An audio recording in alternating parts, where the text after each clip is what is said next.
Watching TVC Breakfast, is now time for us to serve you with everything trending in the world of social media and more. And you know how we do it. Nelson Etta is bringing us all those stories that have been making headlines on social media.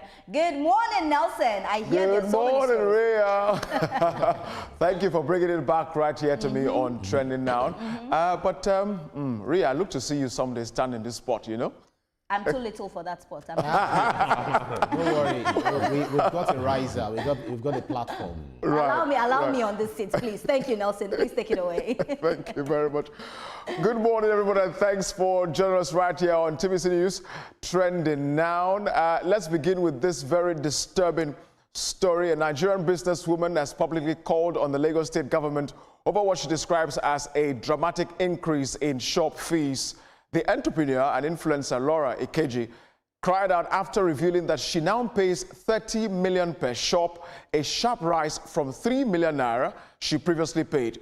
Now, in a video shared online, Laura appealed directly to the governor of the state, Babajide Sanwo-Olu, for intervention to describe the increment as overwhelming for business owners and urged the state government to come to their rescue. Here's what she said. Governor Sanwo-Olu of Lagos State, we, the Business Women Association, I am frustrated. I pay over 15 million naira for stores, 2 stores. One is over 30 and then one is over 16 million naira. And I want to tell you that these stores, when I rented them, they were 4 million. My store went from 4 million to 8 million. From 8. Well, unfortunately, the development has sparked reactions on social media, with many small and medium-scale entrepreneurs expressing concern about rising operational costs in the state. Again, you know, reactions always come on matters like this, and I'd like to share some of what you said about this one right here. Luke is saying, nothing concerned the government about on a landlord. Imagine how much I'm paying for my shop last 3 years about because they renovated bridge that leads to our shop. Landlord increased our payment by ×4 of what we are paying. And then the guy just put an LOL there. Yeah, you know. Poja, but how will you increase shop rents from 4 million naira to 30 million naira per year? There are no metrics in the world that can support that even if your shop is beside the White House in America, landlords are wicked in this Lagos, my brother. Now, wow. Quote, Nigerian government must find a way to regulate the price of houses and rent. Yeah, landlords can pay, but must we find a way to control how much they charge for scale on rent? Governments can use rent control, price caps, and social housing policies to prevent the market from becoming unaffordable. Germany, Sweden, Singapore, Denmark have all done it. We can too. Well, Mr. Biodun, Rhea, and Ibrahim, I mean, if it moved from 4 million, like she said right there, to 30 million naira, frankly, I'm trying to put my head around the mathematics that did that jump. What's going on here? Well, this is a function of demand and supply. We all know that landlords would, well, many of them will go to the bank, borrow money to build, particularly the developers, and they've got to pay back. So they will have to charge what they think will enable them to pay back. We've reduced the number of social housing that we're building in Lagos. So therefore, that is creating extra pressure. Then you have migration into Lagos, you know, on a daily basis, you know, thousands of people moving in one way or the other, creating, you know, adding to the demand pressure. So therefore, the way capitalism works is prices will have to go up. But on this very particular case, we don't know where the shops are located, because I'm not aware of any shop in Lagos where you pay 30 million naira, even as rental. How much are you, what are you selling there? Are you selling gold or diamond or what? How much will you make at the end of the day if you're paying 30 million naira? So, but we don't have the details of that location other than just emotional appeal from the woman. So the story is not complete. All right, but Mr. Biodun, I tell you, there are shops that take as high as that in Lekki. Yes, I know someone that is paying, as high as that amount just to sell clothes in Lekki, not mentioning names. But Laura, when I heard you make this cry, all I could think about is to have you on two sides with Ria Abdul. Let's have your landlord, and let's really understand what is actually going on. I don't think they just removed the rent from 4 million to 30 million. Of course, he was doing it gradually. After 2 years, he'll tell you, I'm taking it up, you pay another 2 years. And Nelson, we cannot deny the fact that some landlords are very, very greedy. Yes, we understand that loans are taken from banks and everything, but you cannot now put all the responsibility on the tenants. How much is the person selling in the shop? Laura Ikeji has been a very strong woman. She has a beauty store, that Linda Ikeji's sister. So she's someone I have been, following through her story. And for her to come out and cry like this, it means everybody is actually feeling it at this point. We need to regulate the prices. The way this landlord hiked their prices, they will just repair road and tell you that because of that, they've shifted it to another amount. If people are paying 30 million, 50 million for stores, I think people should just start selling in their houses at this point. Well, it's so sad that the latter-day Shylock that we have in Lagos, in Abuja, Port Harcourt, and some other places that are making it very difficult for people to find, shelter, temporary shelter, pending the time they get their own houses. I feel the government needs to do something, regardless of the fact that, yes, cement is very costly, building materials and all of that, they are quite expensive. If the government is falling short in terms of housing scheme for the Nigerian people, for the people living in certain states, then it's a problem. It's going to be, the problem that will spill from one to the other. Because one thing is, when you're coming to the island in the morning, you see people sleeping under the bridge, you see people, loitering one way or the other. So these are not the things that we want to happen. But housing deficit, housing problem is a global phenomenon, is a global problem.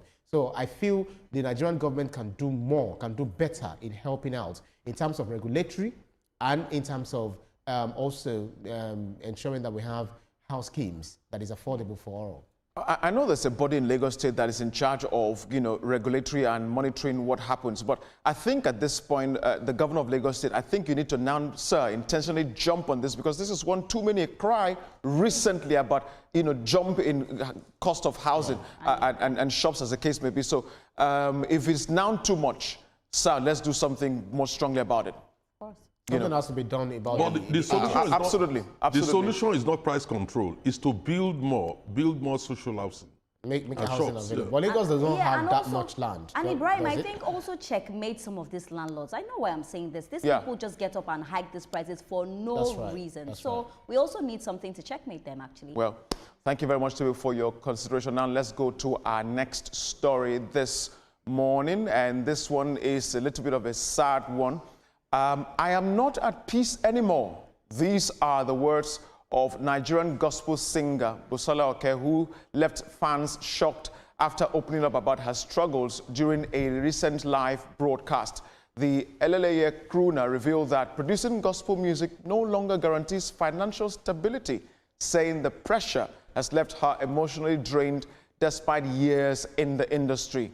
In a heartfelt moment, she apologized to supporters while speaking candidly about the harsh realities of surviving in an industry where passion does not always translate to income. Busola also spoke about feeling abandoned, noting that some people who stood by her at her peak of her career are no longer around. She lamented the shift in the music space, which she now says favors trends over substance, making it harder for artists to focus on meaningful messages to thrive. Here's what she said. In this Nigeria, to my fans, to do this, but I can't take it anymore. Don't do the music. Don't. How can you be at peace when the going was good? There were so many people. And since the video surfaced, fans have taken to social media with prayers and words of encouragement, urging the gospel singer to stay strong. But her emotional confession has also sparked wider conversations about the realities many artists face behind the spotlight. Absolutely, really a sad one right here. And jumping on this, Akani said, "It is so sad to see her in this mood, but this life no get manual. We face challenges every day. How we respond to it matters the most. I pray she sees the help she deserves, or better still, look for another source of income. I hope she finds peace. I really do hope so, my brother. Steve, but not Jobs, says the competition is tougher now than it used to be. Plus, there are different, cliches within the industry, or cliques within the industry. If you aren't part of one, your music might not go very far.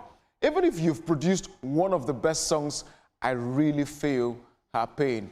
I do too, my brother. Really a sad one. Mr. Biodun Ria and Ibrahim. I think this also calls for some kind of diversification when it comes to financial strengthening. I mean, things like this, whether music, acting, and so on and forth, they are seasonal. So they can be seasonal sometimes. So, putting all your eggs in one basket, But this is a sad one, really. No, it is indeed a sad one. Here is this gospel singer who had done very well and suddenly found ourselves in the midst of changing environment, particularly the impact of social media and new technology in that sector. She's not been able to adapt to those changes in terms of the mode of distribution of her music and making it more accessible, particularly to churchgoers and also to the youth. So that is the problem here. And because of that, she found herself stuck one way or the other. She probably needs to learn from the experiences of other musicians, not necessarily gospel singers. You have Ashake there, you have Kwamwan, Wasiu, Sonny Ade, and others who have been able to hold on and control, manage their audience. And one way or the other, they still remain successful. So it's just about accessibility to our own audience and the method of distributing our music. I think she needs to look into that. Otherwise, she can be a farmer like me.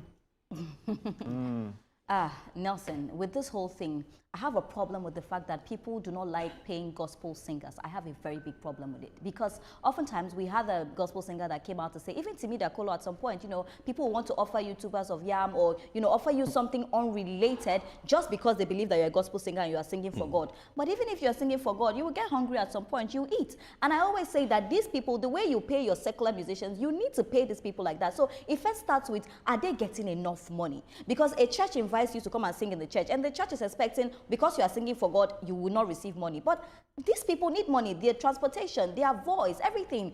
So a lot has to go into this. And I feel very sorry for her. And this just says, when you're doing well, a lot of people will gather around you. But the moment you start going down, that's when you now shaft and know who the real ones are. I just hope that she gets better, she gets strong and get back on her feet because she's actually a fantastic singer. And this is a cry that we need to pay these gospel singers as well. They are singers. Let's even remove the gospel out of it. They are singing, they are giving you a service.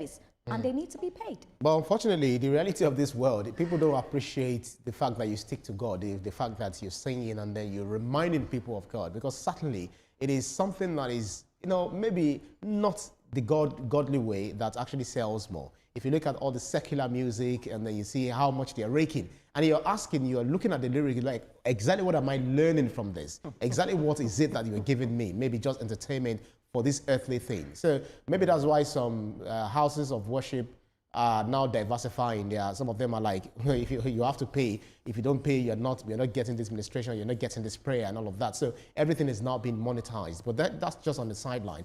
One thing is, some people who were doing gospel music, but they had to just drop it and move on to the world. So you have to choose. But I think the advice, which has best been given, by Mr. Shomi, is you need to evolve with time because the way things were done back in the day is not the same they are done this time round. That's right. Social media is here, everything is here. So think of what you know how to do best, but still, it's a test, it's a trial. Stick to your God. Yeah. And then they need to be paid because they will eat at the end of the day. Yeah. Busola, be strong. We feel for you, ma'am, but we just pray that, this tide would pass and you'd be fine. Thank you guys for your contribution. Our next story is about what man can do to man. Check this out.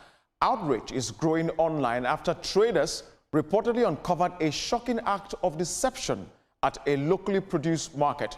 According to eyewitnesses' account, a farmer was exposed after allegedly hiding cement blocks inside bags of cashew nuts at artificially increase their weight during sale. The discovery was made when buyers noticed unusual heaviness and inspected the bags, only to find solid blocks concealed beneath the produce.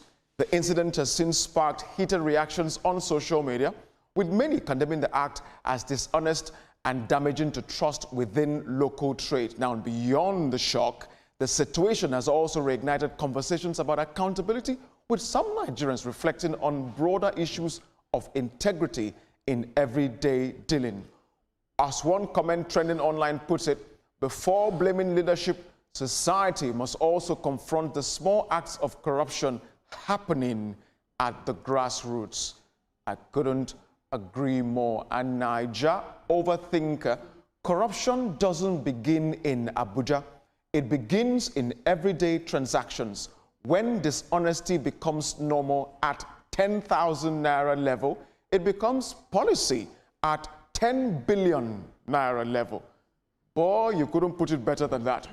Food explainer, fake drugs, fake drinks, fake doctors performing fake operations. Now it's fake farmers. What else is fake in Nigeria? That's quite poignant. And Said is saying here, when dishonesty begins at the ground level, it poisons the entire system. We condemn corruption at the top, yet ignore it when it is convenient at the bottom. A society gets the leadership it tolerates. Integrity isn't demanded from government. It starts with people. Mr. Biodun, Rhea, and Ibrahim, it starts with us. Yeah. Absolutely. I mean, it's quite shocking that this can really happen because it has the capacity to damage our export business and also affect our country's image, including the farmers. This is the season for cashew picking. It's always between January and June every year, and they're busy picking cashew nuts now. So many farmers need to be very careful. The issue is not actually the farmers themselves, it's the people engaged to pick those cashew nuts, and they are paid on a daily basis. So at the end of the day, depending on the weight of the cashews that you pick, that's how you get paid. So there are probably those unscrupulous pickers that actually inserted those stones in those bags. So farmers need to be more careful so that they don't end up selling them to produce buyers that would end up damaging our name or the image of the country. Yeah, of course. And you know, Mr. Biodun is a farmer, so I was waiting for, you know, his passionate review on this particular one. You know, it's quite a sad one. And Nelson, I love the way you started it. Nah, man, they do man at the end of the day. We are quick to point fingers. Oh, we'll point one finger, but the remaining is pointing at us. What are we doing, you know, when we are put in a place of power? Now, what he's doing, I cannot even understand. You want quick gains, but at the decrement of another person's life. You know, it doesn't make sense. Let's do better. You know, when we want to criticize the government, let's make sure that we ourselves, we are pure. They say if you live in a glass house, you cannot throw stones. Absolutely. It reminds me of a verse in the Quran that says, God, Allah, does not change the condition of the people until they change what is in their own selves. So we all lament, we say we have bad leaders, we have this, we have that, but then we do not check ourselves. We do not know that the crop of leaders that we have, they're actually a reflection of who we are as a society. So if we do not change from bottom up, then you don't expect the upper one to change, because how do you now control or correct people who are doing bad, who are supposed to lead you right? So these are the problems. You destroy the image of Nigeria. You make people not take full measure of whatever it is they've paid for. They paid fully for this, and then you are lacing it or you're stuffing it with bricks and some other things. This is bad habit. And those kind of people that do like that, they do not smell the fragrance of paradise. Indeed. Well, a sad one right there. But we hope that the authorities are watching this and would get into swift action to stop this. But thank you guys for your contribution